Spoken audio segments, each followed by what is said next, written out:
Dentro de aquella casa, el aire olía a pan recién horneado y a cera de abeja. Clara, con sus manos marcadas por los años de trabajo, pero suaves como la brisa, preparaba la cena mientras tarareaba un himno antiguo. Sus ojos, oscuros y profundos como pozos de ternura, se iluminaban cada vez que escuchaba las risas de sus hijos gemelos, Mateo y Daniel, jugando en el patio trasero con un balón desgastado. «Mamá. Daniel dice que va a ser pastor cuando sea grande», gritó Mateo, entrando corriendo con las mejillas sonrojadas y el pelo lleno de hojas secas. Clara sonrió, secándose las manos en el delantal antes de arrodillarse frente a ellos. «¿Y tú, Mateo? ¿Qué quieres ser?» «Yo quiero ser ingeniero», respondió con orgullo. «Para construir puentes, y también iglesias».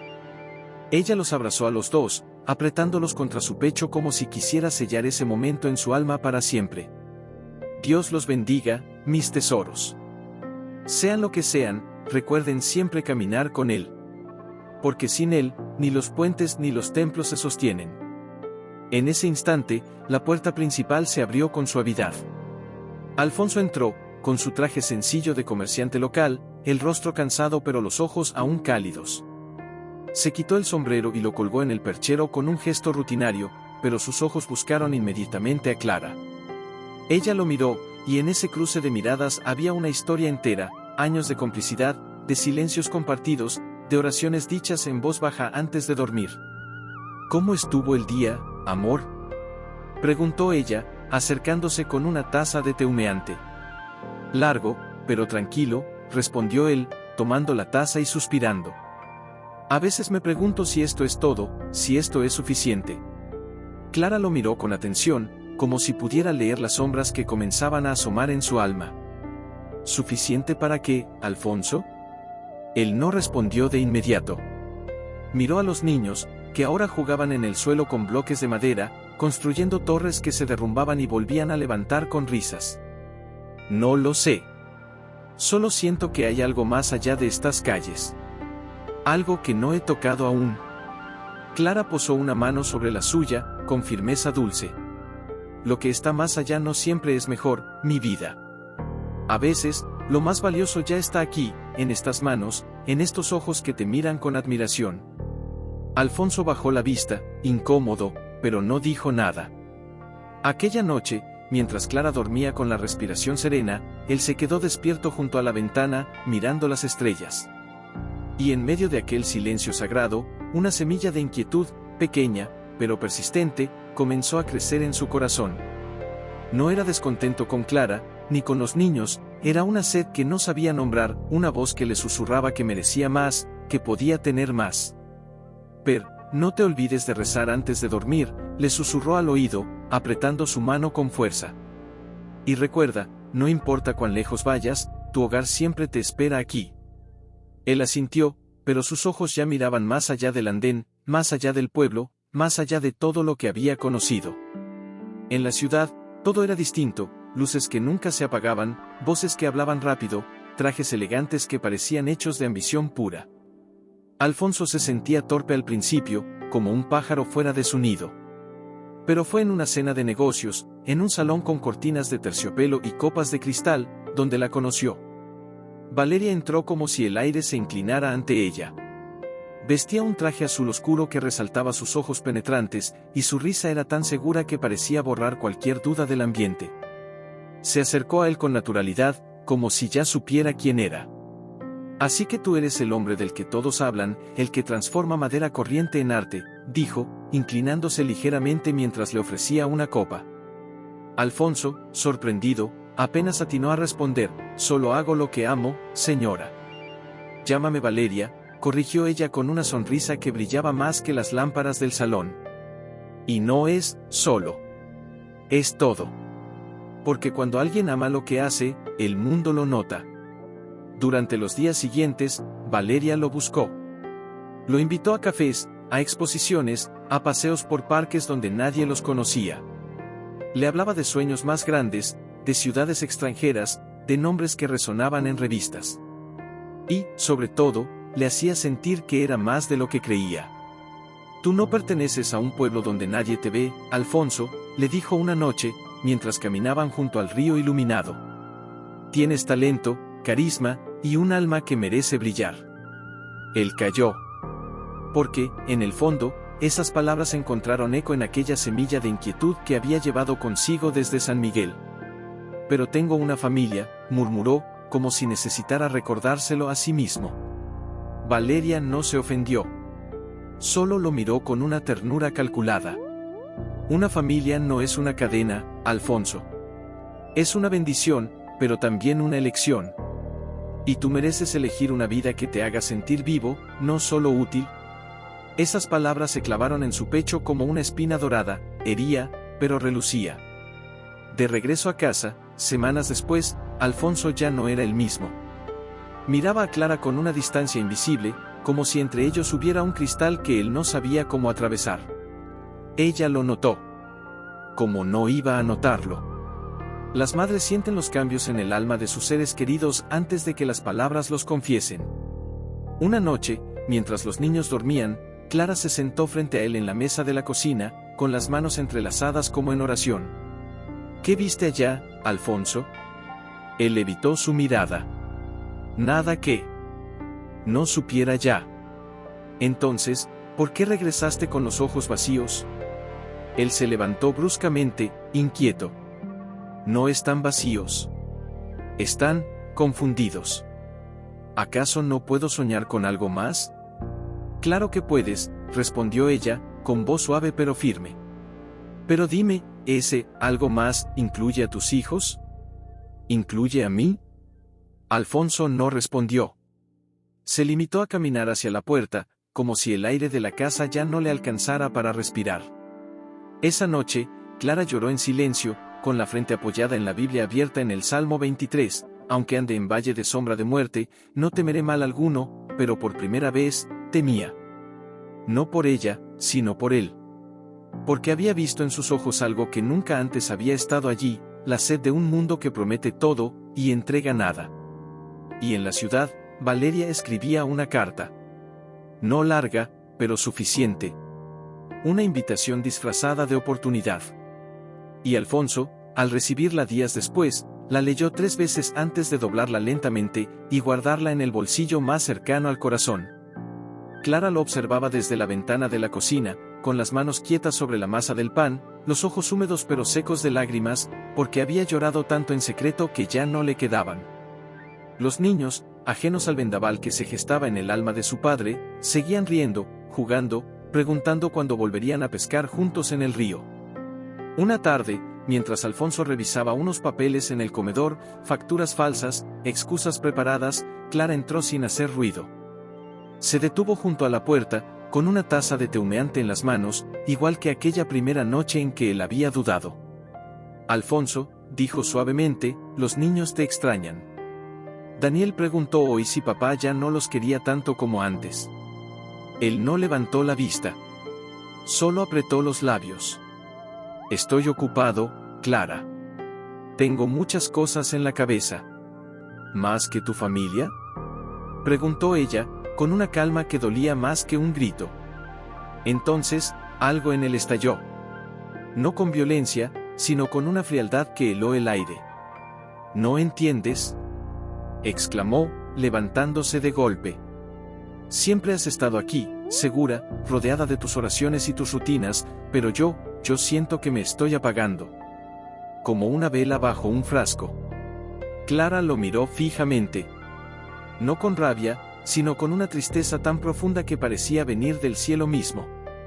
¿Y crees que irte hará que vuelvas a encenderte? No lo sé. Gritó, pasándose las manos por el cabello.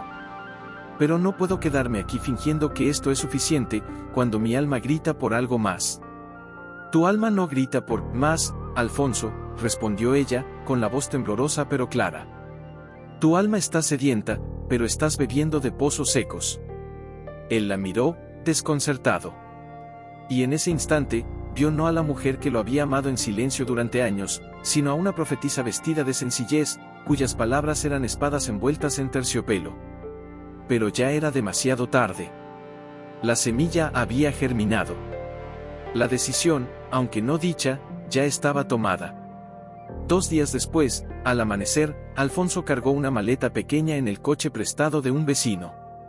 No llevaba mucho, ropa, algunos documentos, y la carta de Valeria. Miró la casa por última vez. Las cortinas de la habitación de los niños estaban cerradas. Clara ya estaba despierta, lo sabía, pero no salió. Tal vez porque entendía que, si lo hacía, él no tendría el valor para irse, o tal vez porque ya había entregado su dolor a Dios la noche anterior, en una vigilia solitaria junto a la ventana. Justo cuando arrancaba el motor, la puerta principal se abrió. Mateo, con los ojos legañosos y el pijama torcido, corrió hacia el coche. «Papá, ¿a dónde vas?» Alfonso se paralizó. Bajó la ventanilla lentamente, con el corazón golpeándole las costillas. «Tengo que resolver unos asuntos en la ciudad, hijo. Volveré pronto. ¿Prometes?» La palabra colgó en el aire como una cuerda rota. «Prometo», mintió. Daniel apareció detrás de su hermano, abrazando un pequeño caballo de madera que Alfonso había tallado para él. «¿Te acuerdas cuando dijiste que este caballo nos llevaría a aventuras?», preguntó con voz temblorosa. Alfonso tragó saliva. Asintió, incapaz de hablar. «Entonces, ¿cuándo volvemos a montarlo juntos?». En ese momento, algo dentro de Alfonso se quebró. Pero en lugar de detenerse, pisó el acelerador con una fuerza que parecía arrancarle el alma. «Pronto, mijo, pronto», susurró, mientras el coche se alejaba por el camino polvoriento. Clara apareció en el umbral, con los brazos cruzados sobre el pecho, como si así pudiera contener el vacío que se abría en su interior. No lloró. Solo murmuró, casi sin voz: «Señor, ten misericordia de él. Porque no sabe lo que hace». Y así, entre promesas rotas y miradas que nunca se cerraron del todo, Alfonso dejó atrás no solo un hogar, sino un altar de amor que había construido con sus propias manos, y que ahora abandonaba por un espejismo llamado propósito. En la ciudad, Valeria lo esperaba con una sonrisa y una copa de vino. Le habló de fiestas, de socios, de un nuevo comienzo. Pero esa noche, mientras dormía en una cama forrada de seda, Alfonso soñó con 2 pares de ojos infantiles mirándolo desde un camino de tierra, y despertó con el nombre de sus hijos en los labios, ahogado en la oscuridad de una vida que ya no reconocía. Mientras tanto, en San Miguel, Clara tomaba la Biblia, abría el libro de Ruth, y leía en voz baja para los niños: «A donde tú vayas, iré yo, y tu pueblo será mi pueblo». Clara no les mintió. No les dijo que papá estaba de viaje ni que volvería pronto. Les habló con la verdad envuelta en ternura. Su papá decidió seguir un camino diferente, les explicó una noche, mientras los 3 estaban sentados en el suelo de la sala, con velas encendidas porque la luz se había ido. Pero eso no significa que no los ame. A veces, los adultos se pierden, y confunden el ruido del mundo con la voz de su corazón. Mateo, con los ojos brillantes pero la mandíbula apretada, preguntó: «¿Y si nunca vuelve?». Clara lo miró con una firmeza que venía de lo más profundo de su fe. «Entonces, nosotros seguiremos adelante. Porque el amor verdadero no depende de quien se queda, sino de quien elige amar, aunque le duela». Daniel, más pequeño en estatura pero más sensible en el alma, abrazó el caballo de madera con fuerza. «¿Dios también se fue de casa, mamá?». Ella lo atrajo hacia sí, besando su cabello con devoción. «No, mi vida. Dios nunca se va. Él es quien sostiene esta casa cuando todo se desmorona. Y Él nos dará fuerzas, incluso para perdonar». Y así comenzó la verdadera batalla de Clara, no contra Alfonso, sino contra la amargura. Cada mañana, antes de que los niños despertaran, se arrodillaba junto a su cama y oraba, no por venganza, sino por sanidad. Por sus hijos. Por el hombre que un día juró amarla hasta el fin. El dinero escaseaba. Las facturas se acumulaban. Pero Clara no se quejaba. Tejió vestidos para las vecinas, vendió mermeladas en la plaza, limpió casas los domingos después de la misa. Sus manos, ya marcadas por el trabajo, se volvieron más ásperas, pero su mirada, más luminosa. En la iglesia, el pastor don Esteban la veía llegar siempre con la frente en alto y los niños bien peinados, como si la dignidad fuera su mejor vestido. «No tienes que hacerlo todo sola, Clara», le dijo un día, ofreciéndole una bolsa con alimentos. Ella sonrió, con los ojos llenos de lágrimas contenidas. No estoy sola, pastor. Dios me ha dado manos que trabajan y un corazón que aún sabe amar. Los años pasaron. Los gemelos crecieron. Mateo se volvió serio, disciplinado, con una determinación férrea que parecía forjada en el fuego del abandono. Daniel, en cambio, desarrolló una sensibilidad rara en un hombre, escuchaba con los ojos, consolaba con el silencio, y siempre encontraba una flor silvestre para dejar en el banco de la iglesia donde su madre oraba. Una tarde, cuando tenían ya 15 años, los chicos regresaron de la escuela con caras sombrías. Hoy en clase hablaron de padres, dijo Mateo, dejando caer la mochila con fuerza. El profesor dijo que los padres son el pilar del hogar. Yo no supe qué responder. Clara dejó la costura sobre la mesa y los miró a ambos. Ustedes tienen un pilar, hijos. Y ese pilar es Dios. Él suplió lo que un hombre no supo dar. Y Él los ha hecho fuertes, no a pesar del dolor, sino a través de Él. Pero duele, mamá, susurró Daniel, con la voz quebrada. Duele que él no haya querido quedarse. Clara se levantó, caminó hasta la cómoda vieja y sacó una caja de madera. Dentro había cartas. Decenas. Todas sin enviar. Estas son las cartas que escribí para su papá durante años, dijo, con voz suave. En ellas le contaba cómo crecían, qué decían, cuánto lo extrañaban, incluso en los días en que yo misma quería odiarlo. Los chicos miraron las cartas como si fueran reliquias sagradas. ¿Por qué nunca las mandaste?, preguntó Mateo. Porque no eran para él, respondió Clara. Eran para mí. Para recordarme que, aunque me lastimó, no permitiría que su ausencia me convirtiera en alguien que no reconozco. Y para enseñarles a ustedes que el perdón no es olvidar, es soltar el rencor para que el alma pueda volar. Esa noche, mientras los chicos dormían, Clara salió al patio. Miró las estrellas y susurró, Señor, si algún día ellos lo ven, que vean no al hombre que se fue, sino al reflejo de lo que tú hiciste con nosotras a pesar de todo. No sabía entonces que, 30 años después, esos mismos hijos, ahora hombres hechos y derechos, con trajes elegantes y autos de lujo, regresarían a ese mismo patio, y que sus ojos se encontrarían con los de un anciano arrepentido en una esquina del pueblo. Pero eso aún estaba escrito en las páginas del futuro. Al principio, se convenció de que había hecho lo correcto. Necesitaba espacio, se decía. Necesitaba descubrir quién era fuera de ese pueblo pequeño. Pero con los años, el ruido de la ciudad, los claxon, las risas vacías, las conversaciones que giraban solo en torno al dinero, comenzó a ahogarlo. Y en medio de ese bullicio, una pregunta lo perseguía en silencio, como un eco sin respuesta, ¿vale la pena todo esto si no tengo con quién compartirlo? Una noche, después de una cena de gala donde brindaron por un nuevo contrato millonario, Alfonso regresó solo a su penthouse. Valeria se había ido con amigos a otro evento, ya no compartían noches, solo agendas. Se sirvió un trago, se acercó al ventanal y miró la ciudad iluminada como un océano de luces frías. En la mesa del comedor, olvidada entre facturas y catálogos de arte, había una revista local de San Miguel que alguien le había enviado por error. La abrió sin pensar, y allí, en una pequeña sección de Noticias del Pueblo, vio una foto. Era Clara. Más delgada, con canas en las sienes, pero con la misma mirada serena. Estaba junto a un grupo de mujeres de la iglesia, inaugurando un taller de costura para madres solteras. El pie de foto decía, Clara Mendoza, ejemplo de fe y resiliencia, sigue sembrando esperanza en nuestro pueblo. Alfonso sintió como si el suelo se abriera bajo sus pies.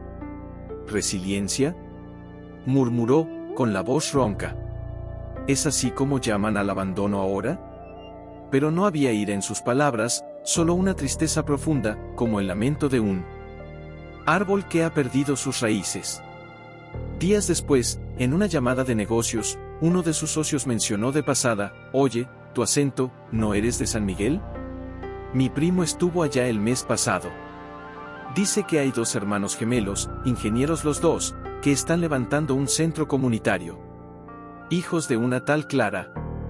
Gente de buen corazón, según dicen».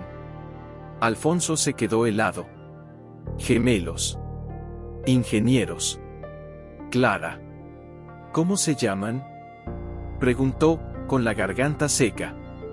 Mateo y Daniel, creo, ¿por qué? No respondió. Colgó el teléfono con manos temblorosas. Esa noche, no durmió. Caminó por el balcón hasta el amanecer, repitiendo en silencio los nombres que había olvidado pronunciar durante décadas. Mateo. Daniel. Nombres que un día había susurrado con orgullo al verlos nacer. Nombres que ahora le quemaban la lengua como brasas. Valeria, al notar su cambio, intentó acercarse. ¿Qué te pasa, Alfonso? Últimamente estás ausente. Estoy cansado, respondió, sin mirarla. ¿De qué? ¿Del éxito? Rió ella, con sorna. No seas ridículo. Tienes todo lo que soñabas. No, dijo él, por primera vez con claridad. Tengo lo que creí que soñaba. Pero el sueño real, lo dejé atrás. Valeria lo miró, desconcertada. Luego, con frialdad, si te arrepientes, es tu problema. Pero no arrastres mis logros contigo. Poco después, ella se fue. No hubo gritos, ni escenas. Solo maletas silenciosas y una puerta que se cerró para siempre. Alfonso se quedó solo en aquella casa llena de cosas, y vacía de alma. Comenzó a ir a la iglesia. No la catedral de la ciudad, sino una pequeña capilla en el barrio antiguo, donde nadie lo conocía. Allí, entre velas y bancos de madera, volvió a arrodillarse. Al principio, no sabía qué decir. Solo lloraba. Lloraba por los cumpleaños perdidos, por las primeras palabras que no escuchó, por las noches en que Clara debió abrazar a sus hijos sola, consolándolos de un abandono que nunca merecieron. Un domingo, el sacerdote habló de la parábola del hijo pródigo. Dios no espera a que seamos perfectos para recibirnos, dijo. Solo espera a que demos un paso hacia Él, y hacia quienes lastimamos. Alfonso salió de la iglesia con una decisión temblorosa en el pecho: tengo que volver. No para pedir perdón con palabras vacías. No para reclamar un lugar que perdió. Sino para verlos. Solo verlos. Aunque fuera de lejos. Porque, en el fondo, ya no buscaba redimirse ante el mundo, sino ante los ojos de aquellos a quienes había traicionado con su silencio. Y así, mientras Clara seguía tejiendo esperanza en San Miguel, y los gemelos construían puentes de concreto y de fe, Alfonso vendió su penthouse, donó la mitad de sus bienes a obras de caridad, y compró un boleto de autobús de ida, sin fecha de regreso. El viaje sería largo. Pero por primera vez en 30 años, sentía que iba en la dirección correcta. No sabía a dónde ir. Solo sabía que necesitaba estar cerca. Cerca de la iglesia, tal vez. Cerca del mercado. Cerca de ella. Mientras cruzaba la plaza, donde los niños jugaban al fútbol con una pelota desinflada y las abuelas tejían bajo la sombra de los laureles, escuchó el ronroneo de un motor distinto. No era el traqueteo del viejo autobús ni el chirrido del carro del panadero. Era un sonido suave, potente, elegante. Se detuvo. Un coche negro, reluciente como espejo, se detuvo frente a la casa de la esquina, la casa de Clara. Las puertas traseras se abrieron con elegancia, y dos hombres bajaron. Alfonso contuvo el aliento. Eran altos, bien vestidos, con trajes oscuros y el mismo porte sereno que recordaba en Clara. Pero lo que lo paralizó fue el rostro. Los ojos. La forma de la mandíbula. El modo en que uno se pasaba la mano por el pelo, igual que él lo hacía cuando estaba nervioso. Mateo y Daniel. 30 años habían pasado, pero allí estaban, los niños que había dejado con pijamas y lágrimas, ahora hombres con miradas que parecían atravesar el tiempo. ¿Estás seguro de que mamá querrá verlo así?, preguntó Mateo, ajustándose la corbata mientras miraba la casa con inquietud. No se trata de lo que ella quiera, respondió Daniel, con voz más suave. Se trata de lo que nosotros necesitamos hacer. Ella nos enseñó que el perdón no espera a que el otro se arrepienta, se adelanta. Mateo suspiró, mirando hacia el cielo. Solo espero que no sea demasiado tarde.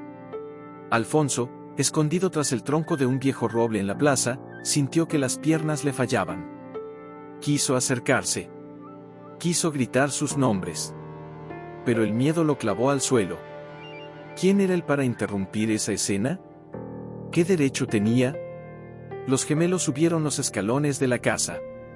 La puerta se abrió antes de que tocaran. Clara estaba allí, más frágil de lo que recordaba, apoyada en un bastón, pero con los ojos brillantes como siempre. «Mis hijos», exclamó, con una voz que aún conservaba la calidez de antaño. Se abrazaron con fuerza, como si el tiempo no hubiera existido. Y en ese abrazo, Alfonso vio todo lo que había perdido: las risas compartidas, las cenas en familia, las oraciones antes de dormir, los años que no regresan. «¿Cómo está la ciudad?», preguntó Clara, llevándolos adentro. «Llena de ruido», dijo Daniel. «Por eso queríamos volver. Aquí el silencio todavía tiene alma». Mateo asintió, pero su mirada recorrió la plaza, como si buscara a algo, o a alguien. ¿Alguna noticia de él? Clara guardó silencio un momento. Luego, con calma, Dios sabe dónde está. Y si algún día regresa, no será por orgullo, sino por gracia. Alfonso, desde su escondite, cerró los ojos. Las lágrimas rodaron por sus mejillas sin pedir permiso. En ese instante, Daniel giró la cabeza, como si hubiera sentido una presencia. Sus ojos barrieron la plaza, y se detuvieron en el roble. No vio a nadie. Solo una sombra moviéndose rápido, alejándose. Pero algo en su interior se estremeció. «¿Qué pasa?», preguntó Mateo. «Nada», murmuró Daniel, frunciendo el ceño. «Solo, sentí como si alguien nos estuviera mirando». Dentro de la casa, Clara sirvió té en las mismas tazas de porcelana que usaba 30 años atrás. El aroma a canela y limón llenó la sala, igual que en los viejos tiempos. «La casa está igual», dijo Mateo, tocando el marco de la ventana donde solía tallar sus primeros juguetes. «Algunas cosas no deben cambiar», respondió Clara. «Porque son el ancla del alma». Pero afuera, en las calles polvorientas de San Miguel, un hombre caminaba con paso lento, cargando el peso de 30 años de ausencia, y la primera chispa de esperanza de que, tal vez, aún no todo estaba perdido. Y mientras el sol se inclinaba hacia el ocaso, nadie sabía que muy pronto, una tarde, mientras se sentaba en un banco del parque, el mismo donde solía leerles cuentos, vio el coche negro estacionar frente a la farmacia. Mateo bajó solo, con una bolsa de medicinas en la mano. Alfonso se encogió instintivamente, como si pudiera hacerse invisible. Pero no apartó la mirada. No podía. Mateo tenía el ceño fruncido, los hombros cargados de una preocupación que no le correspondía a su edad. Alfonso lo vio detenerse junto al escaparate, ajustarse las gafas, y suspirar con cansancio. En ese gesto, tan simple, tan humano, Alfonso vio el reflejo de sí mismo a los 30 años, el mismo gesto de agotamiento cuando el mundo pesaba demasiado. Y entonces, como si el destino decidiera intervenir, Mateo giró la cabeza, y sus ojos se encontraron con los de Alfonso. El tiempo se detuvo. Mateo parpadeó, confundido. Frunció el ceño. Dio un paso atrás, como si su mente luchara contra un recuerdo enterrado. Alfonso, con el corazón golpeándole las costillas, no se movió. Solo lo miró. Con todo el dolor, la culpa, la esperanza y el arrepentimiento que había acumulado en 3 décadas. «Usted», murmuró Mateo, avanzando lentamente, como si temiera que la figura desapareciera. «¿Es usted?» Alfonso tragó saliva. No se atrevió a hablar. Solo asintió. Mateo se detuvo a 3 pasos de distancia. Sus ojos, oscuros y profundos como los de Clara, lo escudriñaron con una mezcla de incredulidad y furia contenida. «¿Qué hace aquí?». La voz era fría, cortante, pero temblaba por debajo. «Solo, quería verlos», respondió Alfonso, con voz ronca. «¿Ver cómo están?». «¿Ver?», repitió Mateo, con una risa amarga. «Después de 30 años de silencio, ¿viene a ver? ¿Cree que somos una atracción turística?». «No, no es eso», balbuceó Alfonso, bajando la mirada. «Sé que no merezco nada. Menos aún una explicación. Pero, los extrañé. todos los días. Mateo apretó la bolsa de medicinas hasta que los nudillos se le blanquearon. ¿Extrañó?, preguntó, con la voz quebrándose. ¿Sabe lo que es crecer sin saber por qué su padre se fue? Sin entender si fue algo que hicimos mal. ¿Ver a su madre llorar en silencio cada noche de Navidad y fingir que estaba bien para no hacernos daño? Alfonso cerró los ojos.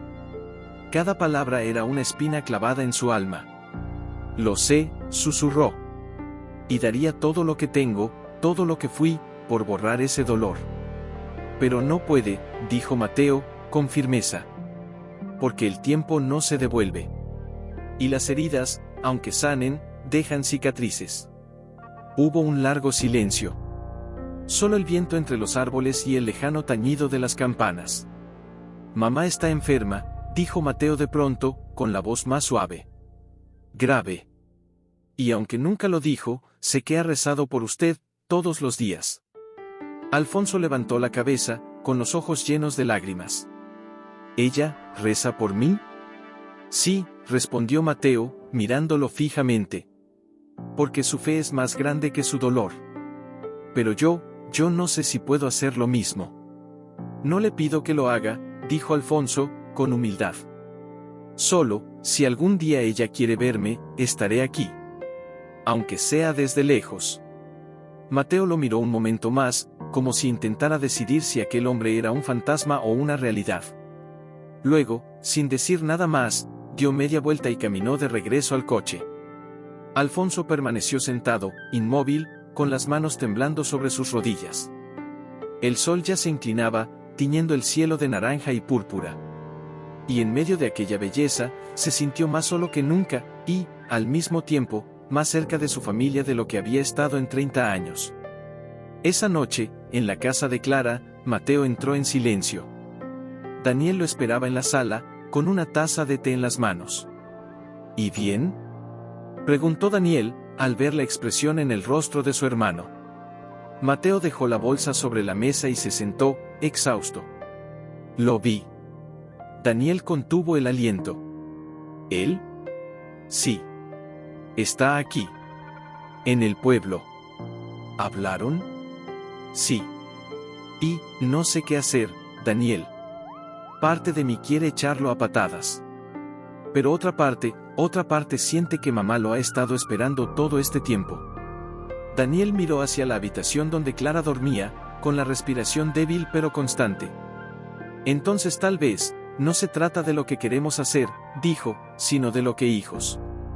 Palabras torpes, llenas de arrepentimiento, de preguntas sin respuesta, de recuerdos que apenas lograba sostener. Mientras tanto, en la casa de la esquina, la enfermedad de Clara avanzaba con una quietud implacable. Ya no podía levantarse sin ayuda, y su voz, antes clara como el agua de manantial, ahora era un susurro que apenas alcanzaba el umbral de la habitación.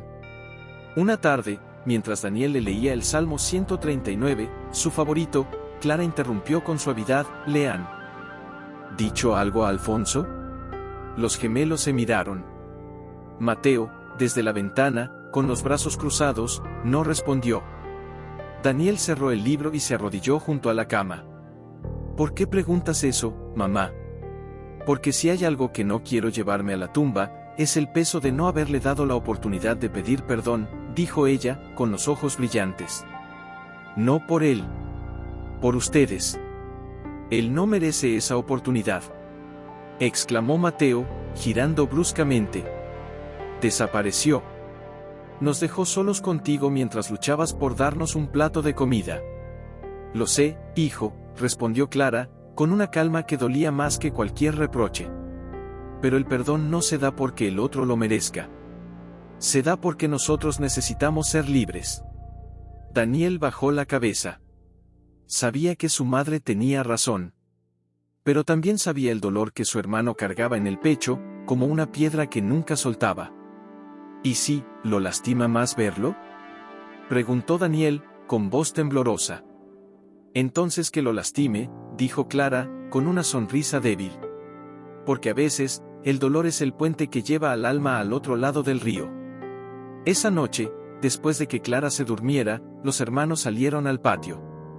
La luna iluminaba los geranios, Ahora más viejos, más torcidos, pero aún floreciendo. No puedo hacerlo, Daniel, dijo Mateo, apoyado en la cerca. No puedo mirarlo a los ojos y fingir que está bien. Nadie te pide que finjas, respondió Daniel. Solo que abras la puerta. El resto, ya no depende de nosotros. Mateo guardó silencio largo rato. Luego, con voz quebrada, ¿y si me falla otra vez? Entonces ya no será tu problema, dijo Daniel, poniendo una mano en su hombro. Pero si no lo intentamos, siempre nos preguntaremos, ¿qué habría pasado si le hubiéramos dado una sola oportunidad? Al día siguiente, muy temprano, Daniel fue solo a la pensión. Preguntó por el señor de la habitación 7. La dueña, una mujer de mirada curiosa pero discreta, asintió y le señaló el fondo del pasillo. Daniel tocó suavemente. Adelante, dijo una voz ronca desde dentro. Al entrar, vio a Alfonso sentado junto a la ventana, con una taza de café frío en las manos y los ojos hinchados de no dormir. Al ver a Daniel, se puso de pie de golpe, como si hubiera visto un ángel o un juez. «Tú», murmuró, con la voz temblorosa. «Sí», dijo Daniel, sin sonreír, pero sin hostilidad. «Vine a hablar». Alfonso no se atrevió a acercarse. Solo asintió, con las manos temblando. «Mamá está muy enferma», dijo Daniel, directo. «Tal vez no le quede mucho tiempo». Alfonso cerró los ojos. Una lágrima escapó. «Lo sé. Lo siento, tanto». «No vine a escuchar disculpas», interrumpió Daniel. «Vine a decirle algo que ella me pidió que le transmitiera».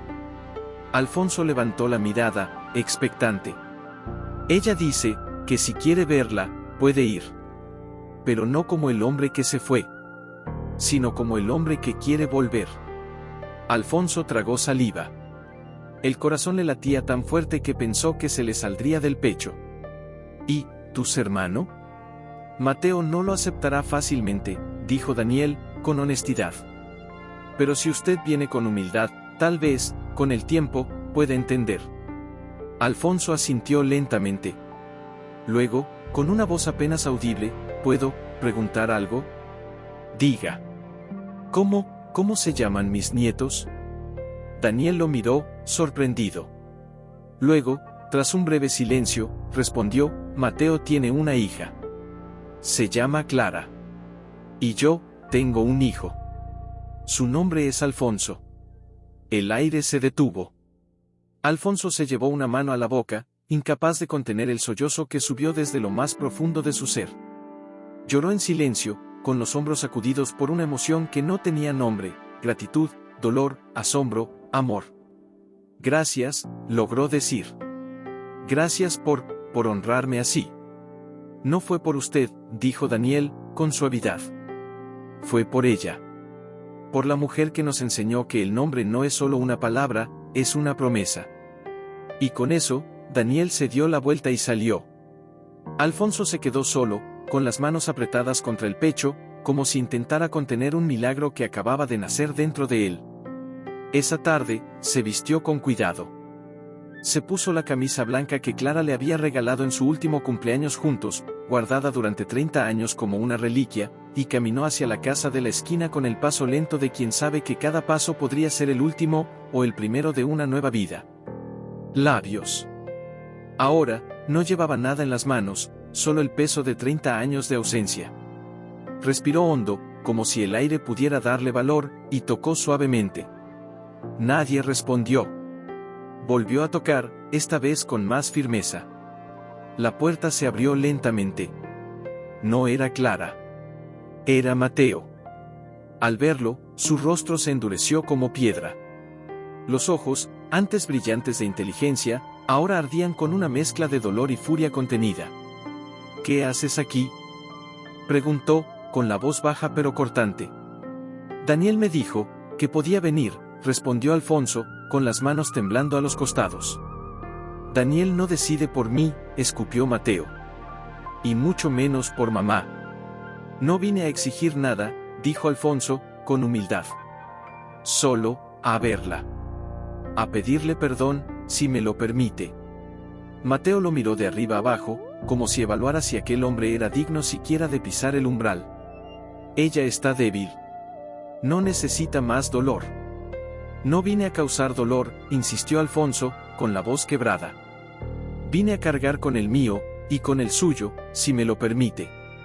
Hubo un silencio largo, tenso, roto solo por el crujido de las tablas bajo sus pies. Está en su habitación, dijo Mateo al fin, apartándose un paso. Pero si dices una sola palabra que la haga sufrir, te saco de aquí yo mismo. Alfonso asintió, con los ojos llenos de lágrimas. Caminó despacio por el pasillo, reconociendo cada grieta en la pared, cada olor familiar, cera, canela, lavanda. Llegó a la puerta entreabierta. Desde allí, vio a Clara recostada en la cama, más frágil que nunca, con las manos entrelazadas sobre el pecho como en oración. Su cabello, antes negro como la noche, ahora era plata pura. Pero sus ojos seguían siendo los mismos, profundos, serenos, llenos de una paz que el mundo no podía dar. Clara, susurró, sin atreverse a entrar. Ella giró lentamente la cabeza. Y al verlo, no hubo sorpresa. No hubo rabia. Solo una tristeza dulce, como la de quien ha esperado tanto que ya no espera nada, y aún así, sigue amando. Alfonso, dijo, con una voz apenas audible. ¿Has vuelto? Él entró, con pasos temblorosos, y se arrodilló junto a la cama, como un penitente ante un altar. No merezco estar aquí, murmuró. Pero vine, porque necesitaba verte. Necesitaba decirte, lo siento. Por todo. Por haberte fallado. Por haberles fallado a ellos. Por haberme fallado a mí mismo. Clara extendió una mano débil. Él la tomó con reverencia, como si sostuviera algo sagrado. Lo sé, dijo ella. Lo supe desde el primer día que te fuiste. ¿Y aún así, me perdonaste? No perdoné al hombre que se fue, respondió Clara, con una sonrisa tenue. Perdoné al hombre que podría volver. Y aquí estás. Alfonso rompió en sollozos, con la frente apoyada en el borde de la cama. No sabes cuánto he sufrido, cuántas noches llamé a tus nombres en la oscuridad, cuántas veces quise regresar, pero el orgullo me detuvo. El orgullo es una prisión, dijo Clara. Pero el arrepentimiento es la llave. En ese momento, Mateo apareció en la puerta, con los brazos cruzados, observando en silencio. Daniel estaba detrás de él, con los ojos húmedos. Mamá, dijo Mateo, con voz tensa. ¿Estás segura? Ella lo miró, y en sus ojos había todo el amor del mundo. Hijo, el perdón no es olvidar. Es elegir no dejar que el pasado robe tu futuro. Mateo bajó la mirada. Quiso hablar, pero las palabras se le atoraron en la garganta. Porque en el fondo, aunque su mente resistía, su corazón ya había comenzado a ceder. Alfonso levantó la cabeza, mirando a sus hijos por primera vez sin esconderse. No espero que me llamen, papá, dijo, con voz temblorosa. Pero si algún día pueden verme como un hombre que intenta reparar lo que rompió, estaré aquí. No para reclamar nada. Solo para amarlos, aunque sea desde lejos. Daniel dio un paso adelante. Mateo no se movió, pero tampoco se fue. Y en medio de aquella habitación, donde el tiempo parecía detenerse, algo invisible comenzó a sanar. Dentro de la casa, la tensión era palpable. Mateo evitaba hablar con Alfonso. Lo saludaba con un leve movimiento de cabeza, pero sus ojos decían todo lo que su boca callaba: no confío en ti. No puedo. Una mañana, mientras preparaba café en la cocina, Mateo escuchó pasos. Era Alfonso, que entraba con una cesta de naranjas recién cortadas del árbol del patio. Las recogí temprano, dijo, con voz suave. Sé que a Clara le gustaban en el desayuno. Mateo no lo miró. Solo vertió el agua caliente en la cafetera con movimientos bruscos. No tienes que hacer esto. Lo sé, respondió Alfonso. Pero quiero hacerlo. ¿Por qué? Preguntó Mateo, girándose de golpe, con los ojos ardientes. ¿Por qué ahora? ¿Por qué te sientes culpable? ¿Por qué crees que con unos gestos bonitos puedes borrar 30 años? Alfonso bajó la vista. No se defendió. No creo que pueda borrarlos. Solo, llenar los próximos días con algo distinto. Algo verdadero. Verdadero. Exclamó Mateo, con una risa amarga. ¿Sabes lo que es verdadero? Verdadero es ver a tu madre coser hasta altas horas de la noche para pagarte los útiles escolares.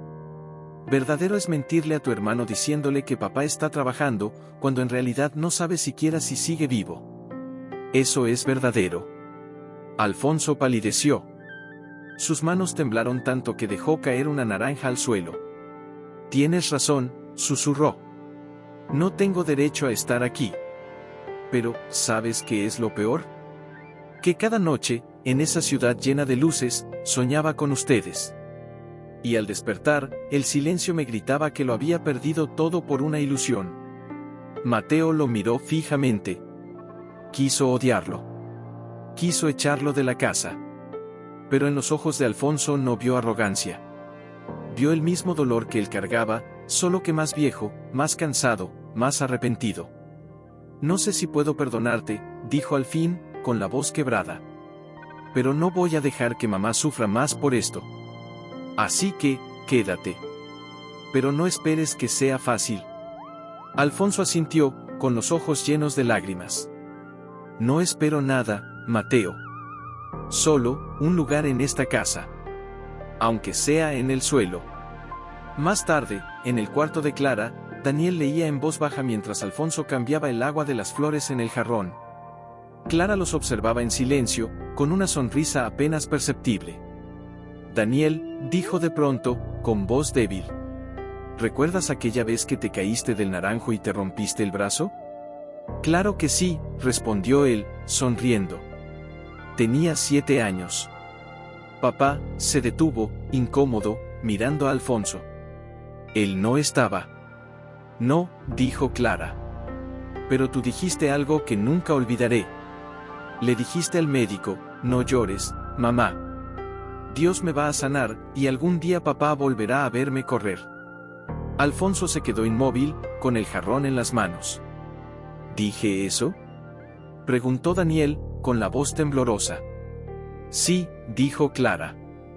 Porque tu corazón siempre supo que el amor no se rompe, solo se pierde de vista. Alfonso dejó el jarrón sobre la mesa y se arrodilló junto a la cama, tomando la mano de Clara. Gracias, murmuró. Por no dejar que el odio los tocara. No fui yo, dijo ella, con suavidad. Fue Dios. Él sembró en ellos lo que tú no supiste cuidar. Esa noche, mientras Mateo caminaba solo por el patio, Alfonso salió a su encuentro. No quiero presionarte, dijo. Pero hay algo que necesitas saber. Mateo se detuvo, con los brazos cruzados. ¿Qué? Cuando me fui, no fue porque no los amara. Fue porque tenía miedo. ¿Miedo?, repitió Mateo, incrédulo. ¿Miedo de qué? Miedo de no ser suficiente, respondió Alfonso, con la voz ronca. Miedo de que, si me quedaba, terminaría siendo como mi padre, un hombre bueno, sí, pero olvidado por el mundo.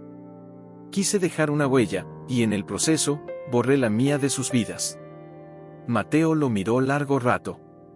Luego, con un suspiro profundo, dijo, el mundo no te recordará por tus logros, papá. Te recordará por lo que hiciste con los que amabas. Y al decir, papá, aunque fuera por primera vez en 30 años, algo se quebró. Alfonso no se separaba de su lado. Leía en voz baja los salmos que ella amaba, le humedecía los labios con agua fresca, le tomaba la mano como si temiera que se desvaneciera entre sus dedos. Ya no hablaba mucho. Solo escuchaba. Escuchaba su silencio. Escuchaba su aliento. Escuchaba el eco de una vida entera que, a pesar de todo, había elegido amar. Una mañana, muy temprano, mientras el rocío aún brillaba sobre las hojas del jardín, Alfonso salió a caminar. Necesitaba aire. Necesitaba rezar. Se dirigió a la iglesia del pueblo, la misma donde se habían casado 35 años atrás. Las paredes estaban desconchadas, el techo goteaba en invierno, pero el altar seguía intacto, sencillo, rodeado de velas encendidas por manos anónimas. se arrodilló en el primer banco, con la frente baja. «Señor», murmuró, «no sé si merezco estar aquí. No sé si merezco su perdón, ni el de ellos. Pero si hay algo que pueda hacer para reparar lo que rompí, muéstramelo. Aunque duela. Aunque me cueste todo». Permaneció allí largo rato, en silencio, dejando que las lágrimas cayeran sin vergüenza. Cuando salió, el sol ya iluminaba la plaza. Y allí, sentado en el mismo banco donde se había encontrado con Mateo semanas atrás, estaba don Esteban, el viejo pastor del pueblo, con su bastón apoyado entre las rodillas y una Biblia abierta sobre el regazo. «Te he estado esperando, Alfonso», dijo sin mirarlo. Alfonso se detuvo, sorprendido. «¿Usted sabía que vendría?» «No», respondió don Esteban, cerrando la Biblia con suavidad. «Pero sabía que alguien vendría. Alguien que necesitaba recordar que Dios no mide el arrepentimiento por los años perdidos, sino por el corazón que vuelve». Alfonso se sentó a su lado, con la mirada fija en el suelo. «¿He hecho tanto daño, pastor?» «Sí», dijo don Esteban, con firmeza. «Lo hiciste. Pero el daño no es la última palabra en esta historia. El amor lo es. ¿Y si ya es demasiado tarde?» «Nunca es demasiado tarde para sembrar», respondió el anciano, mirándolo por primera vez a los ojos. «Aunque no veas la cosecha, alguien la recogerá». Hubo un silencio largo, cómodo, como el de dos almas que se reconocen sin necesidad de palabras. «Clara siempre oró por ti», dijo don Esteban de pronto. «Cada domingo, después de la misa, se quedaba aquí, arrodillada, pidiendo a Dios que te guardara, incluso cuando tú ya no creías en él». Alfonso sintió como si el pecho se le abriera en dos. «¿Por qué? ¿Después de todo lo que hice?» «Porque ella entendió algo que tú tardaste décadas en aprender, que el amor verdadero no depende del merecimiento. Depende de la gracia». Alfonso bajó la cabeza, con las lágrimas corriendo libres por sus mejillas. «Quiero ser digno de eso, pastor. Quiero ser digno de ella, de ellos». «No se trata de ser digno», dijo don Esteban, poniendo una mano arrugada sobre su hombro. «Se trata de dejarte amar. Por Dios. Por Clara. Por tus hijos. A veces, el mayor acto de fe no es perdonar, es permitir que te perdonen». Alfonso asintió, incapaz de hablar. Regresó a la casa con el alma más ligera, como si hubiera dejado una carga en el umbral de la iglesia. Al entrar, encontró a Daniel en la cocina, preparando caldo para Clara. «¿Dónde estabas?», preguntó Daniel, sin reproche. «En la iglesia», respondió Alfonso. «Hablando con Dios, y conmigo mismo». Daniel sonrió levemente. «Mamá preguntó por ti hace un rato». «¿Sí?». «Dijo que quería que leyeras el Salmo 23 antes de dormir». «¿Cómo antes?». Alfonso sintió un nudo en la garganta. Porque sí, lo recordaba. Antes de que todo se rompiera, solía leerles ese salmo a los niños cada noche. «El Señor es mi pastor, nada me faltará». Esa noche, sentado junto a la cama de Clara, con Mateo y Daniel a ambos lados, Alfonso abrió la Biblia con manos temblorosas y comenzó a leer. Su voz, al principio insegura, fue ganando fuerza con cada verso. Y cuando llegó al final, «y moraré en la casa del Señor por largos días», Clara abrió los ojos, lo miró fijamente y susurró, «Bienvenido a casa, Alfonso». Él no pudo contener el llanto. Tomó su mano y la besó, como un hijo arrepentido, como un esposo redimido, como un hombre que, al fin, había encontrado el camino de regreso. Y se habían vuelto escasas, como si cada una tuviera que atravesar una distancia infinita antes de salir de sus labios. Pero sus ojos seguían diciéndolo todo. Miraban a Alfonso con una ternura antigua, como si lo vieran no como era ahora, sino como había sido antes de perderse, y como podría volver a ser. Una tarde, mientras el viento movía suavemente las cortinas, don Esteban volvió a visitar la casa. Traía consigo una vieja caja de madera, desgastada por el tiempo, con las iniciales AM talladas en la tapa. Esto estuvo guardado en la sacristía durante años, dijo, entregándosela a Alfonso. Clara me pidió que te lo diera cuando llegara el momento. Alfonso la tomó con manos temblorosas. La abrió despacio. Dentro había cartas. Decenas. Atadas con una cinta azul descolorida. Cartas que él había escrito, y nunca enviado. Cartas que había quemado en su mente 1000 veces, creyendo que las había destruido para siempre. ¿Cómo? Murmuró, incrédulo. Clara las encontró entre tus cosas el día que te fuiste, explicó don Esteban. Las guardó. No por rencor. Por esperanza. Alfonso tomó una al azar. La tinta estaba borrosa en algunos lugares, como si hubiera sido mojada por lágrimas. Era de los primeros meses en la ciudad. Decía, Clara, si pudieras verme ahora, sabrías que me equivoqué. Todo brilla, pero nada calienta. Extraño tu risa al amanecer. Extraño las manos de los niños en las mías. Perdóname si algún día esto llega a ti, no pudo seguir leyendo. Las lágrimas le nublaron la vista. Ella nunca las leyó, dijo don Esteban, con suavidad. Nunca quiso invadir tu dolor. Pero las guardó, porque creyó que un día volverías con el corazón roto, y necesitaría saber que, aunque te fuiste, nunca dejaste de amarlos. Alfonso se sentó en el suelo, abrazando la caja como si fuera un tesoro perdido. ¿Por qué ella sí supo perdonar, y yo no supe quedarme? Porque el perdón no es un acto, respondió don Esteban, arrodillándose frente a él. Es una decisión diaria. Y Clara eligió, cada mañana, no dejar que tu ausencia la convirtiera en alguien distinto. Tú, elegiste huir del hombre que eras. Pero ya no soy ese hombre, dijo Alfonso, con la voz quebrada. Lo sé, asintió el pastor. Pero tus hijos aún ven sombras donde tú ves luz. Y eso solo el tiempo y la constancia pueden sanarlo. En ese momento, Mateo entró a la sala. Al ver la caja en las manos de Alfonso, frunció el ceño. ¿Qué es eso? Cartas, respondió Alfonso, mirándolo a los ojos. Que escribí, y nunca tuve el valor de enviar. Mateo se acercó, vacilante. Tomó una. La leyó en silencio. Su expresión cambió. No de ira a perdón, pero sí de duda a confusión. ¿Por qué no las mandaste? Porque tenía miedo, confesó Alfonso. Miedo de que me dijeran que ya era demasiado tarde. Tal vez lo era, dijo Mateo, con crudeza. Pero mamá no pensó así. No, intervino don Esteban. Porque Clara entendió que el amor no negocia con el tiempo. Ama a pesar del tiempo. Daniel apareció en la puerta, con una manta en las manos para Clara.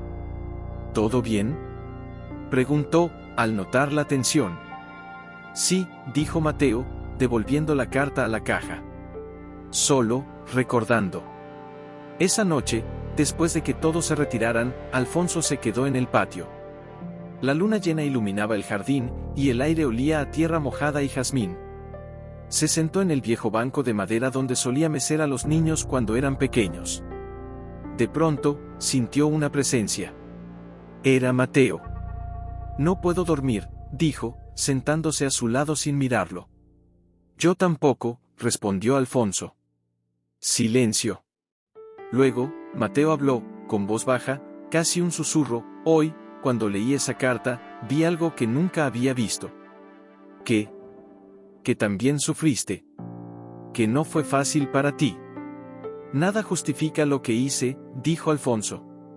Pero sí, sufrí. Cada día. Entonces, ¿por qué no volviste antes? Porque el orgullo es más fuerte que el dolor, respondió. Y yo creí que podía vivir con el dolor, pero no con la humillación de pedir perdón. Mateo asintió lentamente. Mamá dice que el orgullo construye tronos, pero deja al alma sola. Ella tenía razón, susurró Alfonso.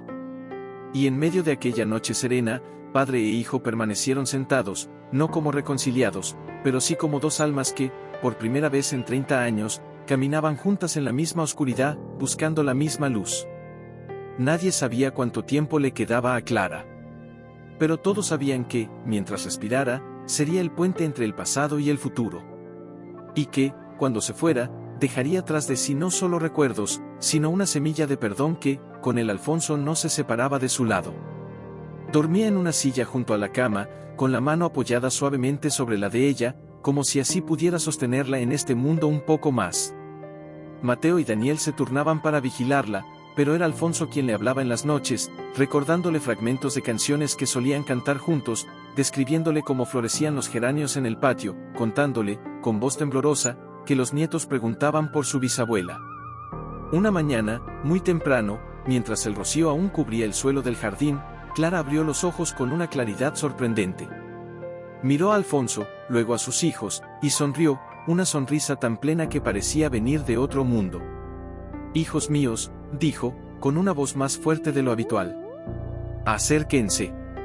Ellos obedecieron, arrodillándose junto a la cama. Alfonso tomó su otra mano, con el corazón latiendo como si fuera a estallar. «No tengan miedo», continuó Clara, mirándolos uno por uno. «Lo que viene no es el fin. Es solo el comienzo de lo que sembramos aquí». «Mamá», murmuró Daniel, con los ojos llenos de lágrimas. «Escúchenme bien», dijo ella, con una urgencia dulce. «No quiero que mi partida los divida. Quiero que los una. Porque el mayor legado que les dejo no es esta casa, ni estas paredes, es el amor que eligió perdonar». Mateo bajó la cabeza. Las lágrimas caían sin permiso. «Pero, ¿y si no puedo?». «Entonces recuerda esto», dijo Clara, apretando suavemente su mano, «perdonar no es decir que lo que hizo estuvo bien. Es decir que tú mereces paz, más que él merece tu rencor». Alfonso cerró los ojos, abrumado por la gracia de aquellas palabras. «Clara», susurró. «Gracias por no dejarme ir del todo». «Nunca te fuiste de mi corazón», respondió ella, con una sonrisa débil. «Solo te perdiste de vista». Esa tarde, mientras Daniel preparaba té en la cocina, Mateo salió al patio. Alfonso lo siguió en silencio. Se detuvieron bajo el naranjo, el mismo donde Daniel se había caído de niño. «Ella no va a durar mucho», dijo Mateo, sin mirarlo. «Lo sé», respondió Alfonso. «¿Y cuando se vaya, qué pasa con nosotros?». Alfonso respiró hondo. El viento movía las hojas con suavidad, como si el árbol también escuchara. «Eso depende de ti, Mateo. Yo estaré aquí. No porque merezca estarlo, sino porque quiero estarlo. Por ella. Por ustedes. Por el hombre que aún puedo llegar a ser». Mateo lo miró por primera vez sin dureza en los ojos. «No sé si podré llamarte, papá, todos los días. Pero, hoy, en esta casa, mientras ella esté con nosotros, lo intentaré». Alfonso sintió como si el alma se le desbordara del pecho. Asintió, incapaz de hablar. Dentro de la casa, Clara cerró los ojos otra vez, pero su rostro conservaba esa paz que solo da quien ha amado hasta el último aliento. Y en ese instante, los tres hombres supieron, sin necesidad de palabras, que el tiempo se agotaba, y que cada minuto que les quedaba con ella era un regalo que no podían desperdiciar con silencios innecesarios ni rencores viejos. Pero fue Daniel quien, exhausto por días sin dormir, se recostó en el suelo de madera, con la espalda contra la cama de su madre, y cerró los ojos. No pretendía dormir. Solo descansar. Pero el cansancio lo venció. Y entonces soñó. Se vio niño otra vez, descalzo, con pantalones remendados y el pelo alborotado. Estaba en el patio trasero, bajo el sol del mediodía, jugando con un pequeño caballo de madera que su padre había tallado para él. De pronto, Clara salió de la casa, con su delantal blanco y una sonrisa que iluminaba hasta las sombras más profundas. «Daniel», le dijo, arrodillándose frente a él, «prométeme algo». «¿Qué, mamá?». «Que nunca dejes que el dolor te robe el corazón. Porque un día tu papá volverá. Y cuando lo haga, necesitará ver en ti el reflejo del amor que yo nunca dejé de tenerle». El niño asintió con seriedad, con los ojos brillantes. «Lo prometo, mamá. Nunca dejaré que el odio entre aquí», dijo, tocándose el pecho con la mano sucia. Entonces, en el sueño, Clara lo abrazó con fuerza, y susurró, «Esa promesa no es para él, mi vida. Es para ti. Porque el perdón no libera al otro, te libera a ti». Daniel despertó sobresaltado. La lámpara seguía parpadeando. Su madre respiraba con dificultad, pero estaba allí. Viva. Presente. Y en ese instante, comprendió. No era solo sobre Alfonso. No era solo sobre justicia o merecimiento. Era sobre él. Sobre la paz que había estado negándose a sí mismo al aferrarse al rencor como si fuera una armadura. Con lágrimas en los ojos, se levantó y caminó hacia la ventana. Alfonso lo miró, preocupado. ¿Estás bien? Daniel no respondió de inmediato. Solo lo miró, realmente lo miró, por primera vez sin el velo del pasado. Mamá me hizo prometer algo cuando era niño, dijo, con voz temblorosa. Que nunca dejaría que el odio entrara en mi corazón. Alfonso bajó la vista, con el alma partida. Y yo, fui la razón por la que tuviste que hacer esa promesa. No, corrigió Daniel, acercándose. Tú fuiste la prueba. Pero el amor de ella, fue la respuesta. Mateo, desde la pared, escuchaba en silencio. Sus nudillos estaban blancos de apretar los puños. Yo también hice esa promesa, dijo de pronto, con la voz ronca. Pero la rompí 1000 veces en mi mente. Cada vez que imaginaba que volvías, y le decía cosas horribles. Clara, como si hubiera escuchado, abrió los ojos lentamente. Su mirada recorrió a sus 3 hombres, uno por uno, y una sonrisa tenue curvó sus labios. Entonces, hoy es el día en que la cumplen, susurró. Nadie habló. Pero algo invisible se movió en la habitación. Como si el aire mismo se inclinara ante una verdad demasiado grande para ser dicha en palabras. Daniel se arrodilló de nuevo junto a la cama y tomó la mano de su madre. Te prometo, mamá, que guardaré mi corazón. Mateo dio un paso adelante. Luego otro. Hasta que estuvo frente a Alfonso. Lo miró largo rato. Y luego, con una voz que apenas alcanzó a salir, dijo, papá, quédate. Alfonso contuvo el aliento. Las lágrimas rodaron por sus mejillas sin pedir permiso. Gracias, logró decir. Gracias por darme esta noche, con ustedes. Casa de la esquina, el silencio era distinto, ya no era el silencio del miedo o la espera, sino el de quienes han cruzado juntos un umbral invisible. Mateo se levantó antes del alba. No pudo dormir.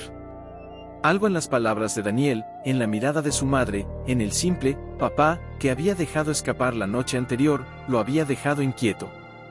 Necesitaba respuestas. No del pasado, sino de sí mismo. Caminó por el pasillo oscuro hasta el cuarto donde guardaban los viejos baúles. Allí, entre mantas tejidas y libros escolares polvorientos, estaba la caja de madera que Clara nunca abrió, pero que siempre cuidó. La sacó con manos temblorosas y la llevó al patio trasero, donde la luz tenue del amanecer comenzaba a dorar las hojas del naranjo. Se sentó en el suelo, apoyado contra el tronco, y abrió la caja. Dentro estaban las cartas. Docenas. Atadas con una cinta desgastada. Cartas que Clara escribió durante años, y nunca envió. Con el corazón latiendo fuerte, tomó la primera. La letra era firme, aunque con trazos más débiles en algunos lugares, como si la mano hubiera temblado al escribir. Alfonso, hoy Mateo cumplió 5 años. Preguntó por ti. Le dije que estabas trabajando lejos. Me miró con esos ojos tuyos y me preguntó, ¿y vuelve para mi cumpleaños? No supe qué decirle. Solo lo abracé y le canté feliz cumpleaños con la voz rota. Dios, como duele mentir con amor, Mateo tragó saliva. Siguió leyendo. Hoy Daniel tuvo fiebre. Lloró llamándote en sueños. Yo le acaricié la frente y le dije que papá lo ama, aunque no esté aquí. Pero en mi corazón, grité, ¿por qué no estás? ¿Por qué elegiste el mundo sobre nosotros? Otra carta, hoy vendí mi anillo de bodas para pagar los útiles escolares. No me arrepiento. Pero lloré toda la noche. No por el anillo, sino porque nadie me abrazó mientras lo hacía. Cada palabra era un puñal, y al mismo tiempo, un bálsamo. Porque en esas líneas no había rencor. Había dolor, sí, pero también una fe inquebrantable, una esperanza que se negaba a morir. Llegó a una carta escrita apenas unos meses atrás, si algún día regresas, Alfonso, no te pediré explicaciones. Solo te pediré que mires a nuestros hijos y veas lo que construimos sin ti, y con Dios. Porque ellos son mi milagro. Y si tú puedes verlos con ojos nuevos, tal vez aún haya tiempo para sanar lo que rompiste. Mateo cerró los ojos. Las lágrimas caían libres por sus mejillas. No eran lágrimas de rabia. Eran de comprensión. De duelo. De liberación. ¿Las encontraste? La voz de Daniel lo hizo sobresaltar. Su hermano se sentó a su lado, sin decir más. Ella nunca dejó de amarlo, dijo Mateo, con la voz quebrada. A pesar de todo.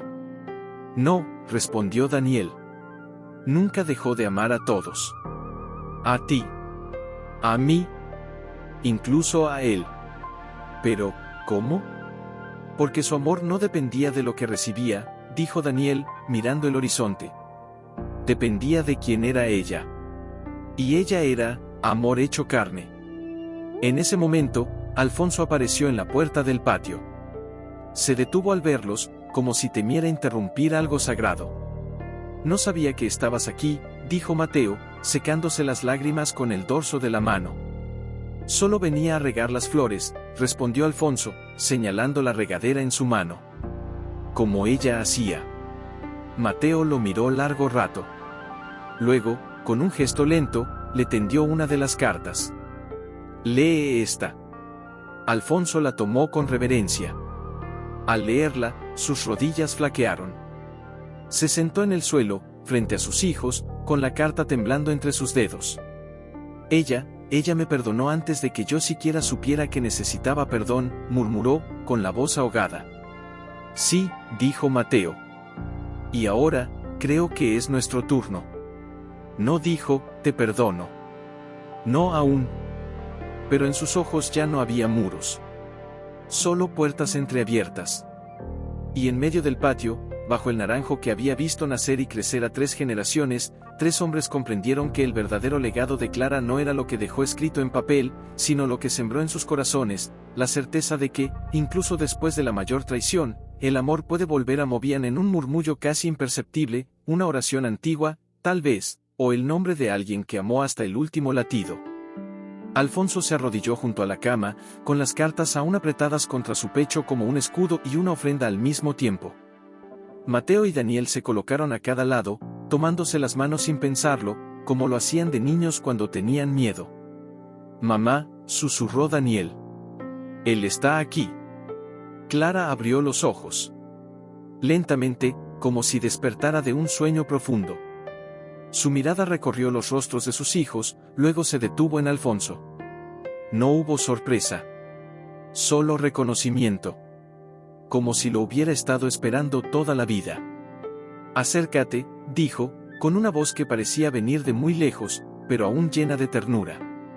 Alfonso se inclinó, con las lágrimas cayendo sobre la colcha blanca. Estoy aquí, Clara. Perdóname por todo. Ella levantó una mano débil, y él la tomó con reverencia, como si sostuviera una llama sagrada. Ya te perdoné hace mucho tiempo, dijo ella, con una sonrisa apenas perceptible. Ahora, perdónate tú.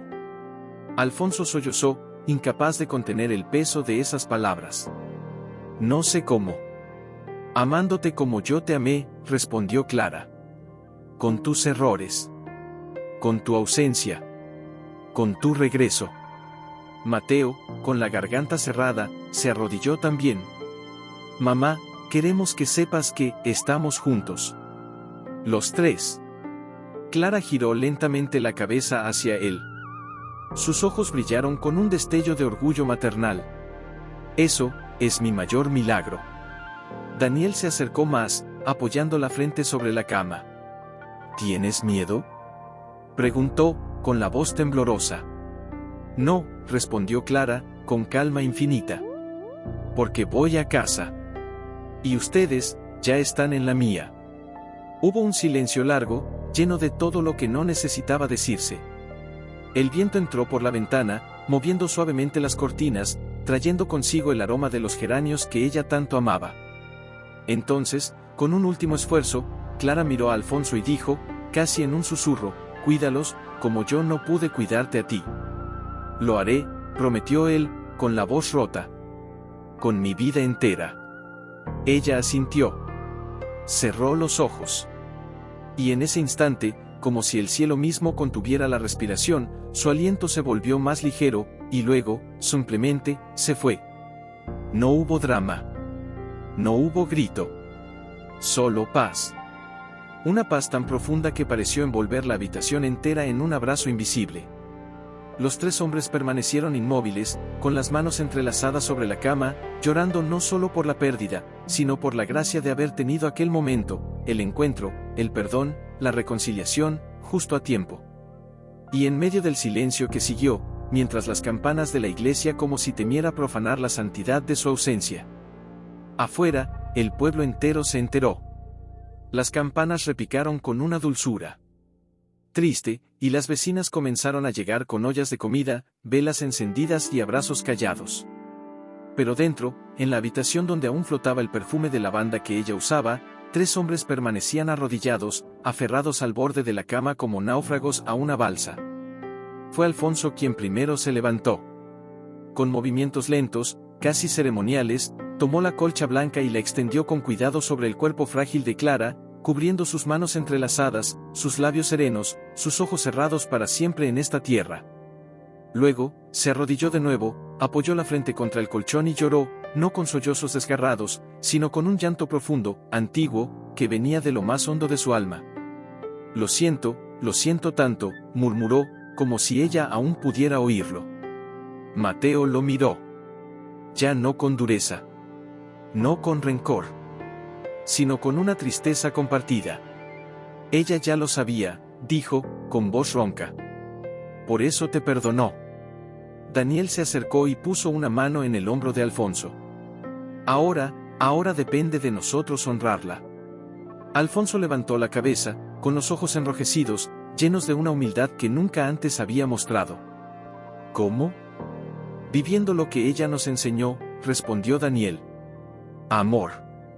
Perdón. Fe. Incluso cuando duele. En ese momento, don Esteban entró en silencio. Traía una Biblia antigua en las manos y los ojos húmedos. Ella era luz en este pueblo, dijo, con voz suave. Y ahora, esa luz debe seguir ardiendo en ustedes. Alfonso se puso de pie, tambaleándose ligeramente. Pastor, ¿puedo decirle algo? A solas. Don Esteban asintió. Los hermanos salieron, dejándolos solos. Cuando la puerta se cerró, Alfonso se arrodilló ante el anciano, no por costumbre, sino por necesidad. Confiese, dijo don Esteban, no como juez, sino como testigo. No me arrepiento solo de haberme ido, dijo Alfonso, con la voz quebrada. Me arrepiento de haber creído que el mundo me ofrecía algo mejor que esto. Que ella. Que mis hijos. Creí que buscaba grandeza, y en realidad, huía de mi propia pequeñez. Pero volviste, dijo el pastor. Demasiado tarde. Nunca es demasiado tarde para amar, corrigió don Esteban. Solo demasiado pronto para rendirse. Alfonso bajó la cabeza. ¿Y si algún día descubren que no soy digno de estar aquí? Entonces aprenderán que el amor no se basa en la dignidad, respondió el pastor, sino en la gracia. Y la gracia, no se gana. Se recibe. Al salir de la habitación, Alfonso encontró a Mateo y Daniel en el patio, junto al naranjo. El sol ya se inclinaba, tiñendo el cielo de dorado y púrpura. Se acercó despacio, como si temiera romper algo frágil. Hermanos, comenzó, con voz temblorosa. Sé que no puedo reemplazar los años perdidos. Pero si me permiten, quiero estar. No como el hombre que se fue, sino como el que intenta quedarse. Mateo lo miró largo rato. Luego, con una emoción que apenas podía contener, dijo, mamá nos enseñó que la familia no es solo sangre. Es elección. Y hoy, elijo creer que puedes cambiar. Daniel asintió. Y yo elijo caminar contigo, aunque el camino sea difícil. Alfonso no pudo hablar. Solo los abrazó. Primero a Daniel, luego a Mateo. Y por primera vez en 30 años, los tres estuvieron juntos, no por obligación, ni por costumbre, sino por una promesa silenciosa hecha en el umbral entre el duelo y la Mateo y Daniel, aunque aún con heridas frescas, comenzaron a incluirlo en las decisiones, qué hacer con la casa, cómo honrar la memoria de su madre, si mantener el taller de costura que ella había fundado. Y en cada conversación, en cada silencio compartido, algo invisible iba tejiéndose entre ellos, no era confianza plena, pero sí la semilla de una nueva forma de estar juntos. Una tarde, mientras ordenaban los papeles de Clara en la sala, Daniel encontró un sobre amarillento con una nota escrita en la parte delantera: para mis hijos, y para él, si vuelve con el corazón abierto. Los tres se sentaron en el suelo, como cuando eran niños. Alfonso temblaba al tomar el sobre. «Ábrelo tú», dijo Mateo, mirándolo a los ojos. Alfonso asintió. Desdobló la carta con manos cuidadosas, como si temiera romper el alma de las palabras. Asterisco, si están leyendo esto juntos, es porque el milagro sucedió. No el milagro de que él regresara, sino el de que ustedes lo recibieron. Hijos míos, no dejen que mi ausencia los separe. Alfonso ya pagó un precio más alto del que imaginan, vivir sin ustedes. Y tú, Alfonso, no dejes que el pasado te defina. Tú no eres el hombre que se fue. Eres el hombre que volvió, y eso ya es redención. Esta casa no es mía. Es de los que la habitan con amor. Así que quédenla. Cuiden el jardín. Abran las ventanas. Dejen que los nietos corran por los pasillos. Y cuando alguien pregunte quién vivía aquí, digan: aquí vivió una mujer que creyó en el perdón y en el poder del amor para reconstruir lo que el tiempo rompió. Asterisco. Daniel no pudo contener el llanto. Mateo apretó los labios, con los ojos brillantes. Alfonso dobló la carta con reverencia y la apretó contra su pecho. Ella sabía, murmuró. Sabía que esto era posible. Porque ella oró por ello cada día, dijo Daniel. Al día siguiente, los tres caminaron juntos al taller comunitario que Clara había fundado. Las mujeres del pueblo los recibieron con respeto, pero también con cierta cautela al ver a Alfonso. Él está con nosotros, dijo Mateo, con firmeza. Y queremos que el taller siga. En su nombre. Una de las costureras, doña Lucía, se acercó a Alfonso. Ella nunca habló mal de ti, le dijo, con voz suave pero directa. Solo decía: Dios lo tiene en sus manos. Alfonso bajó la cabeza. Y ahora, lo tiene en las suyas, respondió. Esa semana, comenzaron a trabajar juntos. Mateo diseñó un sistema de recolección de agua de lluvia para el jardín. Daniel organizó clases de lectura para los niños del barrio en la sala trasera. ¿Y Alfonso? Alfonso reparó el viejo banco del patio, talló nuevos caballos de madera para los nietos que aún no conocía, y cada domingo, sin falta, se sentaba en la primera fila de la iglesia, con la cabeza inclinada y el corazón abierto. Una noche, mientras cenaban, los tres en la misma mesa por primera vez en 30 años, Mateo rompió el silencio. Mañana vienen los niños. Clara y Alfonso. Alfonso levantó la vista, con los ojos llenos de emoción. ¿Mis nietos? Sí, dijo Daniel, sonriendo. Y quieren conocer al abuelo del que tanto les habló su bisabuela. Alfonso tragó saliva. Las lágrimas asomaron, pero esta vez no eran de dolor. Eran de esperanza. ¿Creen que me aceptarán? No porque seas perfecto, dijo Mateo, sino porque eres nuestro. Y en esa simple frase, Alfonso entendió que la verdadera herencia de Clara no era la casa, ni las cartas, ni siquiera el perdón. Era la posibilidad de empezar de nuevo, juntos. No como el pasado que se repite, sino como un futuro que Alfonso, el abuelo, los observaba desde el banco que había reparado con sus propias manos. Ya no usaba trajes de ciudad, ni relojes caros. Solo una camisa sencilla, pantalones remendados y una sonrisa que, por primera vez en décadas, llegaba a sus ojos. «Abuelo», gritó el pequeño Alfonso, corriendo hacia él con un bloque en la mano. «Mira. ¿Hice una iglesia?» Alfonso lo tomó en brazos, con una ternura que antes no sabía que tenía. «Es hermosa, mijo». ¿Y sabes qué hace una iglesia? ¿Qué? Reúne a la gente. Como esta casa. Mateo apareció en la puerta, con una taza de café en la mano. Daniel lo seguía, cargando una caja de libros para la nueva biblioteca comunitaria que habían inaugurado en el salón trasero, el mismo donde Clara solía coser. Hoy viene el pastor a bendecir el proyecto, dijo Daniel, sonriendo. Dice que es el corazón del pueblo ahora.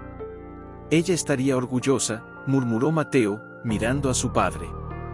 Alfonso asintió, con los ojos húmedos. No lo hago por redimirme, dijo, con voz suave. Lo hago porque ella me enseñó, sin siquiera estar aquí, que la verdadera riqueza no está en lo que tienes, sino en lo que das. En ese momento, Clara la nieta se acercó y le tomó la mano.